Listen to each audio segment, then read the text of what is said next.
나는 사람들은 이 시대를 가리켜서 뭐라고 이야기합니까? 말세라고 이야기합니다. 다시 말하면 타락의 시대라는 날입니다. 출세와 권력의 눈이 어두워서 윤리적 타락, 때로는 신앙적 타락을 낳고 있는 시대가 바로 이 시대라는 날입니다. 타락이 있는 곳에는 하나님의 반드시 따라오는 것이 심판과 징계였습니다. 신앙적으로 여러분 썩을 대로 썩은 유다 백성을 향해서 스바냐는 이야기합니다. 여호와의 날에 임박한 도래를 지금 선언하고 있음을 돕니다.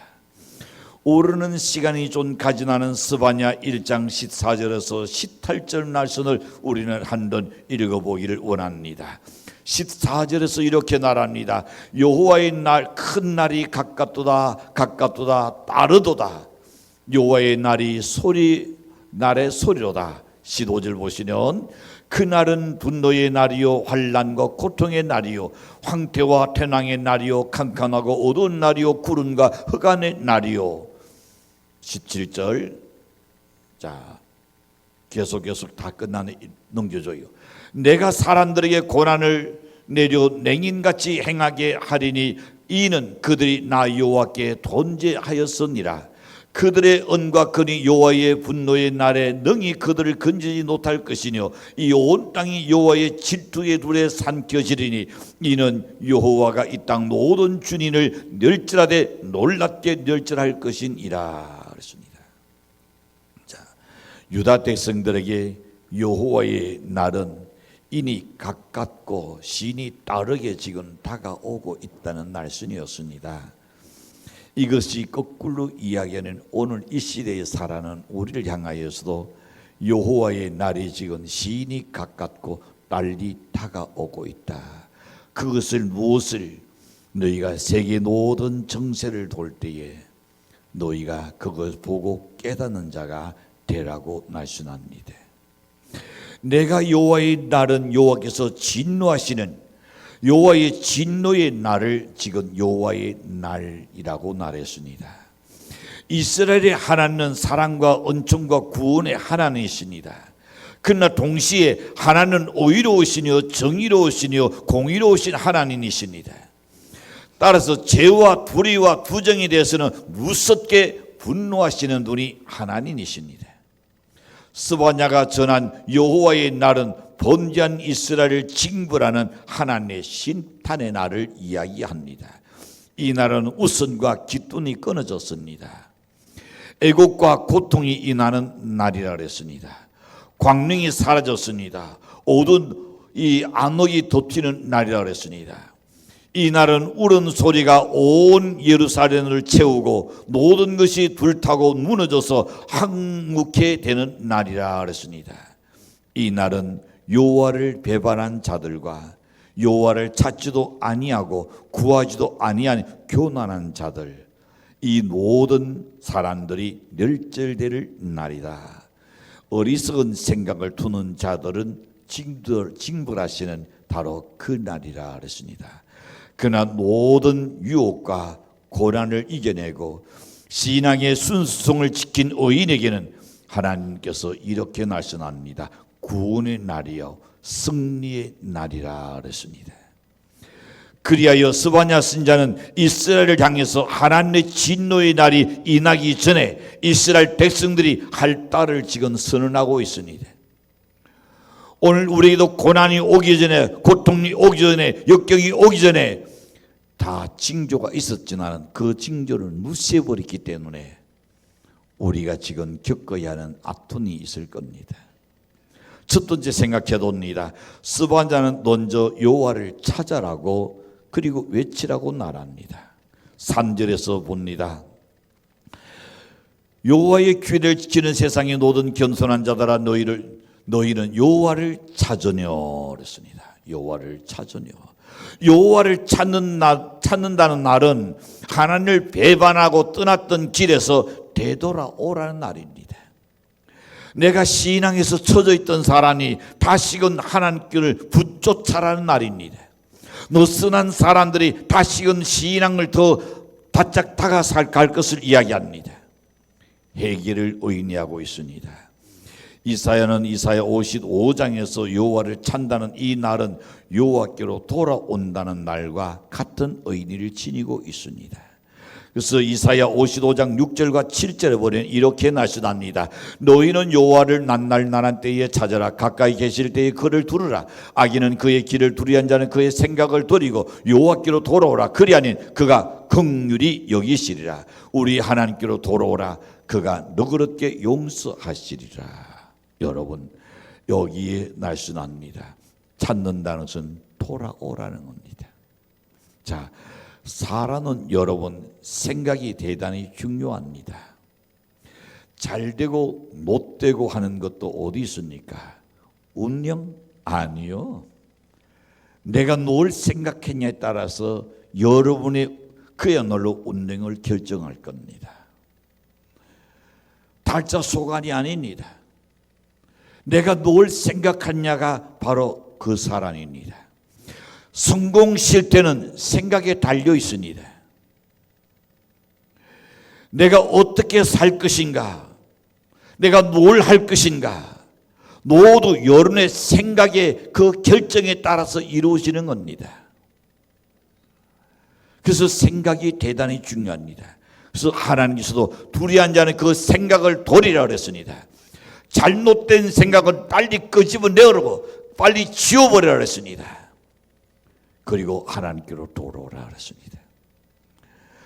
그러므로 죄인이 심탄의 날에 살 수가 없는 것은 여호와를 찾지 않기 때문입니다.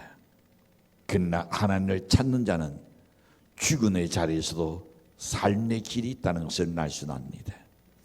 그래요. 아모스는 아모스 5장 6절에서 이렇게 말씀합니다. 너희는 여호와를 찾아라 그리하면 살리라 그랬습니다.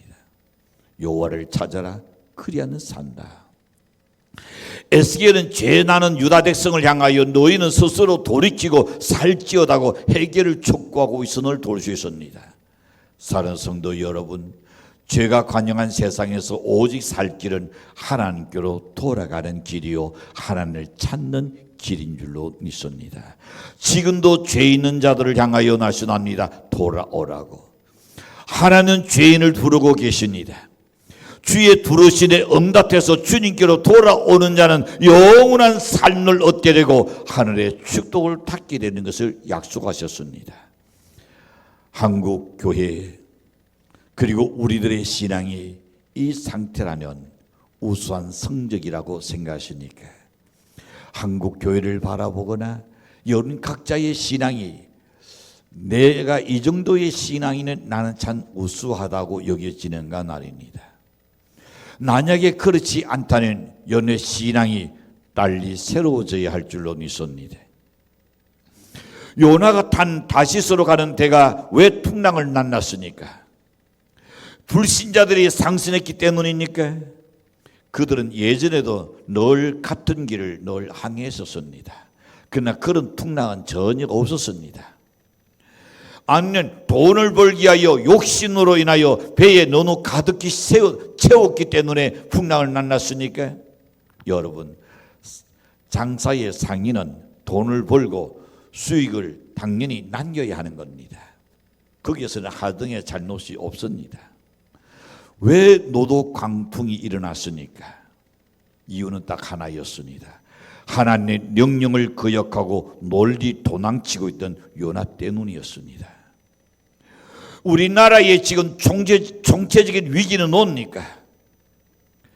뭐 가지로 이야기할 것은 수없이 많이 있을 겁니다. 그러나 가장 근본적인 것은 신앙인에게서 찾아야 할 줄로 믿습니다. 하나님은 이방인 때문에 세상을 남겨두지는 않았습니다.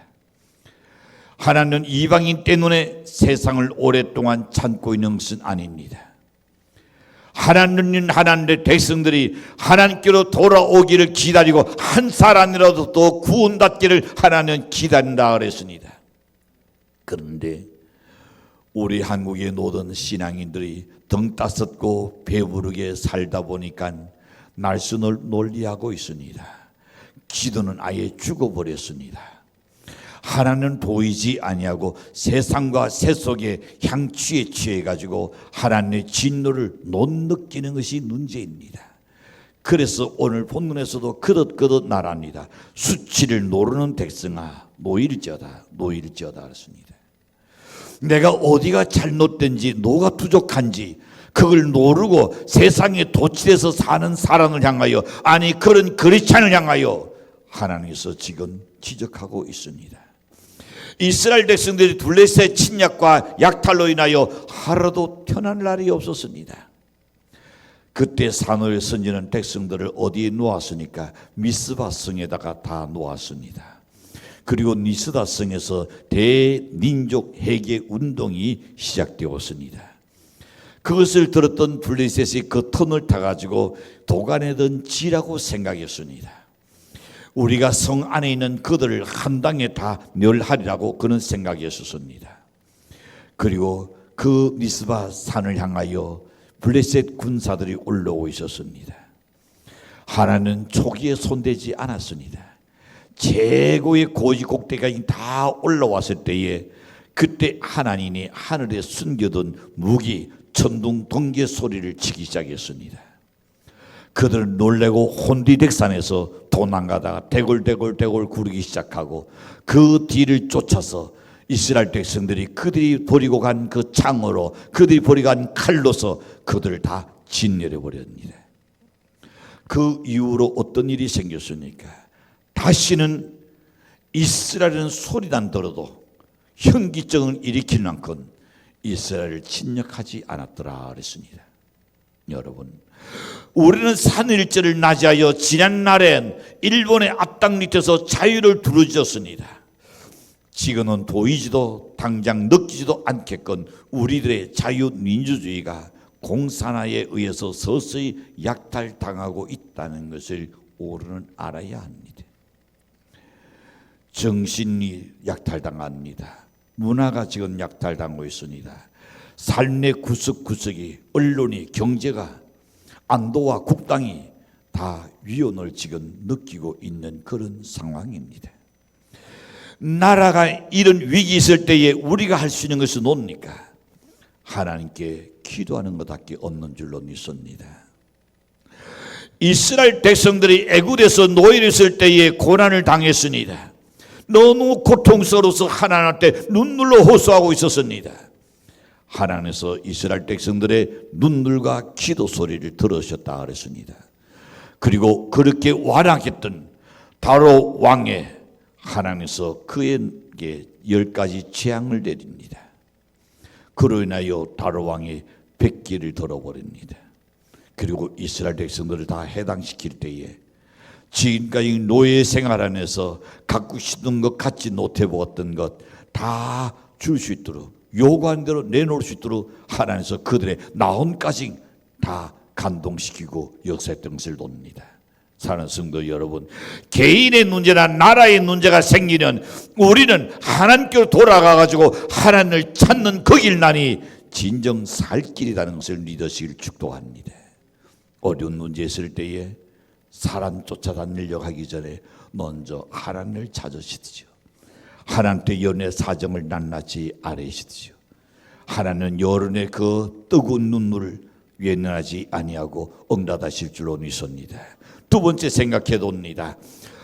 스바냐는 공의를 찾아라고 날씬합니다. 3절에서 보시는 그렇게 거듭나랍니다.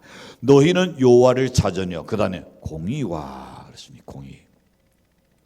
하나님을 두려워하지 않는 백성에게 나타나는 것이 뭘까요? 공의를 저버립니다. 하나님을 두려워하지 않는 공의를 저버립니다. 지우치기 시작합니다. 불의에 지우칩니다. 자기 이권에 지우칩니다. 편타에 지우칩니다. 돈한테 굴려갈 자기 자리 보존을 위해서 정의도 공의도 양심도 모두 헌신짝처럼 내버리는 오늘 이 시대가 아니냐 말입니다. 여기서 공의는 히브리어로서 제데크 때로는 제다크라고 말합니다. 이 말은 구약에서 두 가지 차원에서 사용하고 있습니다. 먼저 하나님과의 관계에서 이 날은 하나님께 대한 절대적 신뢰의 바른 관계를 이야기합니다. 창세기 15장에서 보시는 여러분, 아브라함이 하나님을 향하여 항의하는 장면이 나옵니다. 왜냐하면 하나님께서 아브라함에게 하신 말씀이 너의 후손이 땅에 그래도 티끌같이 너희 번성하게 해주겠다 그랬습니다. 그런데 아브라함은 어떻습니까? 자손이 아무도 없어요. 한 명도 없습니다. 자, 이때에 하나님은 아브라함에게 또 말하기를 네가 하늘의 별을 봐라. 셀 수 있느냐?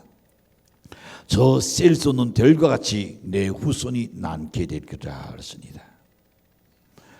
창세기 15장 5절에서 보면 이렇게 나타납니다. 그를 이끌고 밖으로 나가 이르시되 하늘을 오르러 놋별을 셀 수 있나 보라. 또 그에게 이르시되 네 자손이 이와 같이 나누리라. 6절에 가서도 15장 6절에 아브라함이 여호와를 믿으니 여호와께서 그를 그의 의로 여기시고 그랬습니다. 그의 후손이 지금 아무도 없으니 한 명도 없어요. 그런데 하나님이 너에게 주겠다 그랬습니다. 아브라함은 그거를 믿었다 그랬습니다. 하나님께서 내가 너에게 주겠다던 그때 나이가 75세입니다. 이니 사라가 경수와 다 끊어진 상태였습니다. 따질 수도 있을 겁니다. 하나님, 뭘 지금 뒤늦게 창피하게 지금 주님 어떻게 하라는 날입니까? 그러지 않았어요. 내 아내 사라가 지금 경수가 끊어졌는데 말도 안 되는 이야기 하시니까 그러지 않았어요.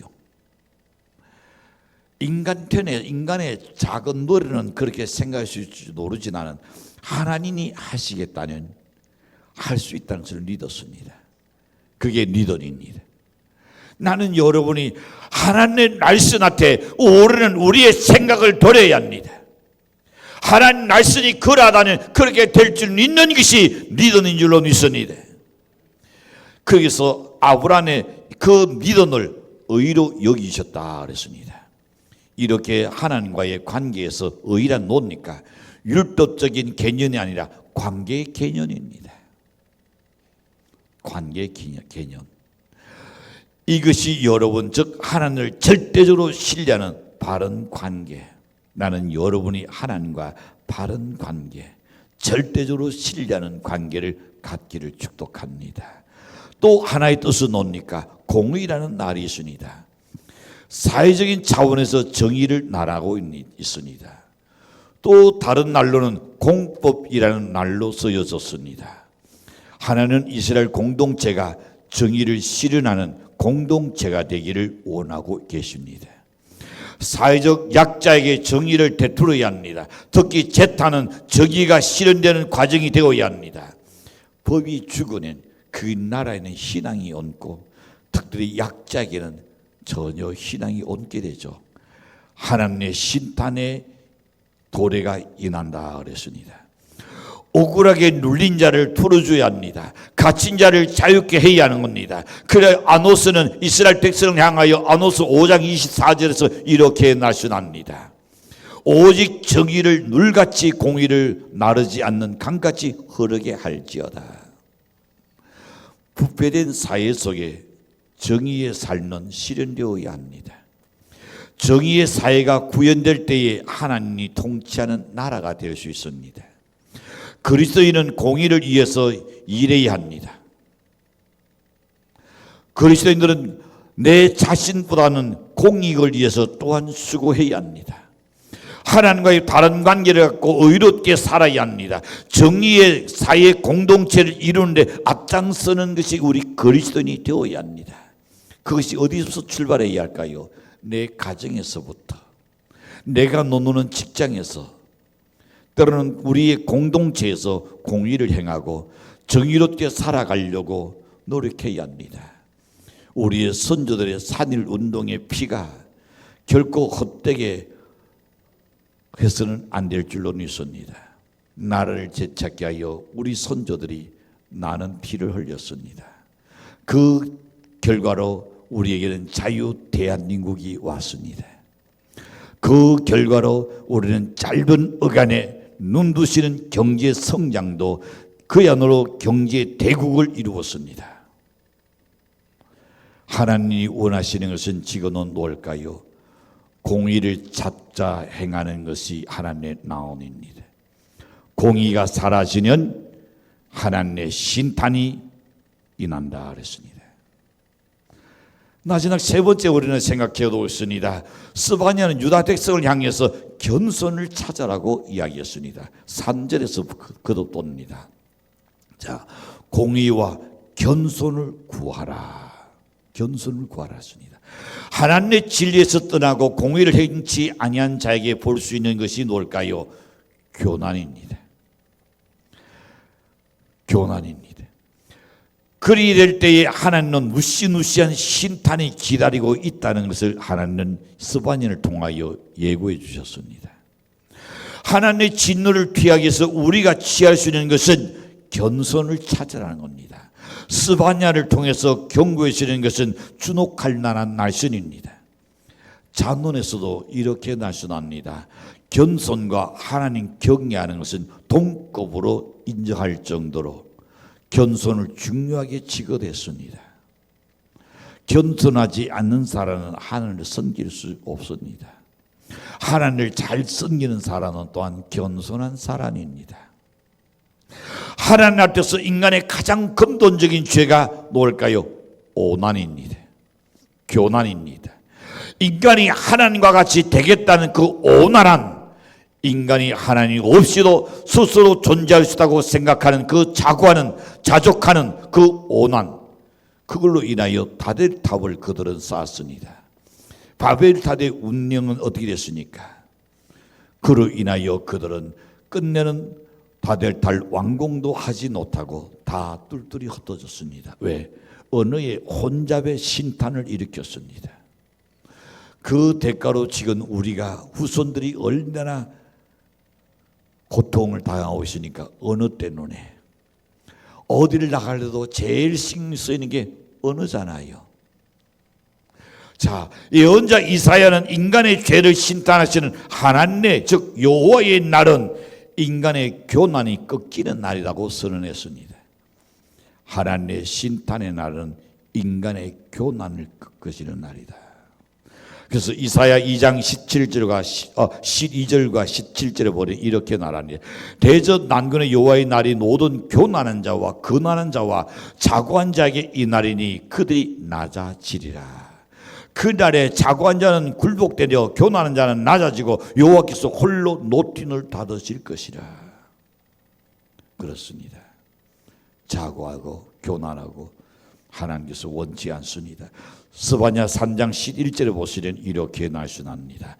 그날에 내가 내게 번제한 모든 행위로 날리나 수치를 당하지 아니할 것은 그때에 내가 내 가운데서 교난하여 자라는 자들을 제거하여 네가 나의 성산에서 다시는 교난하지 않게 할 것이니라. 하나님께서 제거해버린다 그랬습니다. 이렇게 볼 때에 스바냐는 여호와의 분노의 날에 이르기 전에 놀하라, 우리를 향하여 겸손하라 그랬습니다. 겸손하라. 여러분, 사람들이 내가 좀 가졌다 교난했을 거예요. 그렇다니 그 사람을 겸손하게 만들면 어떨까요? 가진 것을 하나님께서 훅 풀어버리면 자연적 겸손해져요. 왜? 누가 알아주는 사람 없으니까요. 하나님의 심탄이 그렇게 임한다 그랬습니다.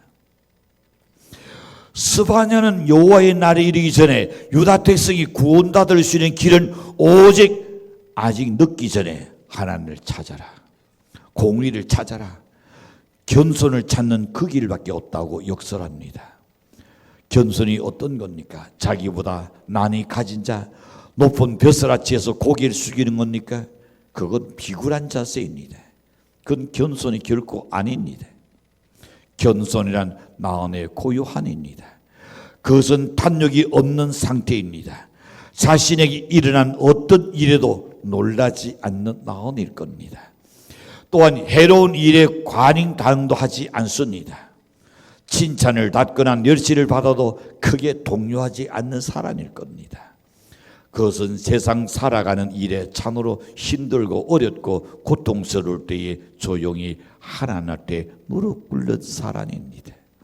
기도함으로 인하여 진흙의 바다와 같은 그 평화를 얻을 수 있는 그 나온이 겸손에서 나올 겁니다. 사람이 겸손한 나온을 간다는 것은 은총에 돈자리가 있다는 것을 말씀합니다. 한 유명한 시라가 있습니다. 프랑스의 유명한 솔비 대학에 이 라비스라는 박사가 있습니다. 그런데 라비스라는 박사가 그 대학 강단에서 그야말로 교육 생활에서 50주년을 맞는 아주 거대한 그런 기념식이 있었습니다. 많은 손님들이 이추 여지없이 다 몰려들었습니다. 기념식은 그야말로 대성황을 지금 이루는 그 순간입니다. 이 라비스 박사가 이제는 그를 향하여 해줬기 때문에 인사하기 위해서 단례를 하기 위하여 강단에 딱 올라왔습니다. 올라오니까 맨 앞자리에 학생들이 앉아있는 그 자리에 누가 앉아 있을까요? 그 나라의 대통령이 앉아 있습니다. 포항가리 대통령이었죠. 노노나 항송해가지고 단상에서 내려가서 그 대통령을 그야말로 위로 놓으시려 했을 때에 대통령이 이렇게 이야기합니다. 나는 오늘 배운 제자로서 영광스러운 자리에 온 것이지 대통령의 자리로 온 것이 아닙니다.